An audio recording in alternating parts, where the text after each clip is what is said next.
আসসালামু আলাইকুম। আজকে আমরা গম সংগ্রহ করার জন্য গিয়েছিলাম মাদারীপুরের রাজুর টেকেরহাট বাজারে। আগের ভিডিওতে আমি বলেছিলাম যে আমরা একটা মিশনে নামতেছি, সেটা হলো দেশি লাল গমের সর্বোচ্চ পুষ্টি রেখে এবং সবথেকে নিরাপদ উপায়ে লাল রুটি তৈরির মিশনের আজকে প্রথম পর্ব।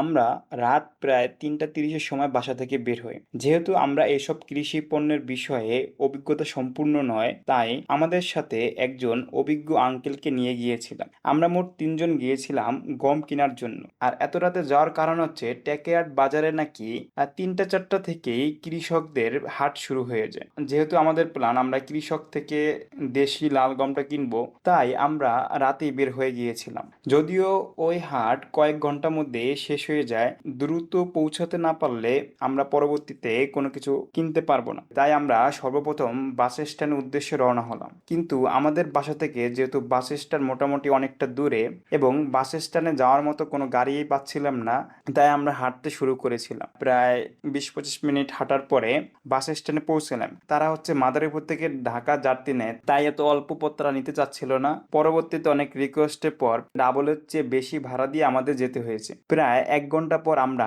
টেকেরহাট পৌঁছে গেলাম। এত ভোরেও এখানে হাজার হাজার মানুষের আগমন ছিল।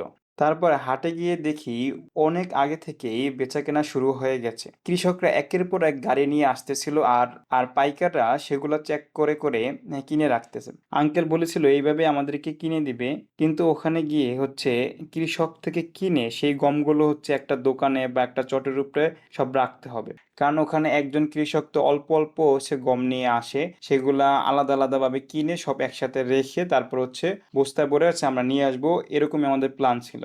আঙ্কেল একজন পাইকারের সাথে কথা বলে গিয়েছিল যে তার দোকানে এই মালামাল কিনে রাখার জন্য, তারপর বস্তা ভরে নিয়ে আসবে। কিন্তু তারপরে ওই লোক বলতেছে তার দোকানে নাকি ওরকম জায়গা নেই, দেওয়া যাবে না। কিন্তু পরবর্তীতে আমরা এই বিষয় নিয়ে অনেক হতাশ হয়ে পড়লাম যে কিভাবে তাহলে এখন কিনবো, কারণ জায়গা না থাকলে তো কিনে কিনে রাখা যাবে না, তারপর সেগুলা বস্তায় ভরা যাবে না। পরবর্তীতে আমরা অনেকের সাথে কথা বললাম, কিন্তু কেউ তাদের দোকানে বা দোকানের সামনে রাখতে দিতে চাচ্ছিল না। এভাবে হাট প্রায় শেষই হয়ে গিয়েছিল।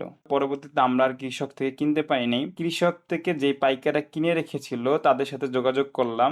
এখন যদিও কৃষকের দামের থেকেও আমাদের বেশি দাম দিয়ে পাইকারদের থেকে কিনতে হবে যদি আমরা কিনি। পরবর্তীতে কয়েকজন পাইকারের সাথে কথা বললাম, কিন্তু তাদের গমগুলি আমাদের কাছে পছন্দ হচ্ছিল না। গমের মধ্যে অনেক ময়লা আবর্জনা, তারপরে ভালো খারাপ গম সব গমই তারা মিক্স করে ফেলছিল। কিন্তু আমরা পরবর্তীতে প্ল্যান করলাম যে এই হাটে না কিনে আমরা পরবর্তী হাটে আবার আসবো বা অন্য হাট থেকে কেনার প্ল্যান করছিলাম। কিন্তু আসার সময় দেখলাম পাশে এক পাইকারের কাছে যে গমগুলো ছিল ওগুলা খুবই ভালো বা ফ্রেশ। আঙ্কেলকে দেখালাম, তারও পছন্দ হয়েছে, পরে সবারই পছন্দ হইলো। যেহেতু সবাই পছন্দ হয়েছে তাই আঙ্কেলকে বললাম এগুলো আমাদেরকে কিনে দেন। পরবর্তীতে সে পাইকারের সাথে কথাবার্তা বলে দামাদামি করে তারপরে আমরা ওইগুলা কেনার এই সিদ্ধান্ত নিলাম। এখন আমাদের একটি গাড়ি প্রয়োজন নেওয়ার জন্য তাদেরকে বলেছিলাম এগুলো সব বস্তায় ভরে রাখতে। মেপে মেপে সব বস্তায় ভরেছিল। আমরা প্রায় ৪৮ মনের মতো গম কিনেছিলাম। পরবর্তীতে গাড়ি খুঁজতে গিয়ে দেখি গাড়ি পাওয়া যাচ্ছিল না। তেলের যে সংকট ছিল, গাড়ি অ্যাভেলেবেল ছিল না। তখন আঙ্কেলে অনেক খোঁজাখুঁজি একটা গাড়ি পেয়েছিল, যেটা হচ্ছে আমাদের ওই টেকেরহাট থেকে গোসাইহাট পর্যন্ত দিয়ে যাবে। ৪,০০০ টাকা চাচ্ছিল, ৪,০০০ টাকার নিচে আসবে না। পরবর্তীতে ৪,০০০ টাকা দিয়ে ভাড়া করতে হয়েছিল।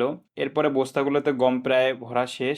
তারপর গাড়িতে বস্তাগুলো একে একে উঠিয়ে তারপর আমরা গোসাইহাটের দিকে রওনা হলাম। ওখান থেকে টেকেরহাট থেকে গোসাইহাট আসতে প্রায় আমাদের ৩ ঘন্টার কাছাকাছি, একটু কম হতে পারে, ৩ ঘন্টার কাছাকাছি লেগে গিয়েছিল। গোসাইহাট এসে আমরা আপাতত একটা দোকানের মধ্যে রেখেছিলাম, পরবর্তীতে এটা বাসায় নিয়ে পরবর্তী যে প্রসেসগুলো আছে ওগুলা করব। এখন আমরা আপাতত এখানে নামিয়ে রাখছি, কিন্তু যারে দিয়ে নামানোর কথা ছিল তাকে আমরা খুঁজে পাচ্ছিলাম না। তারপর আমরা এবং আমাদের কিছু ভাইদের সাহায্য নিয়ে এগুলো সব নামিয়ে রেখেছিলাম। আজকের মতো এই পর্যন্তই, দেখা হবে পরবর্তী পর্বে। এ পর্যন্ত সবাই ভালো থাকবেন। আল্লাহ হাফেজ।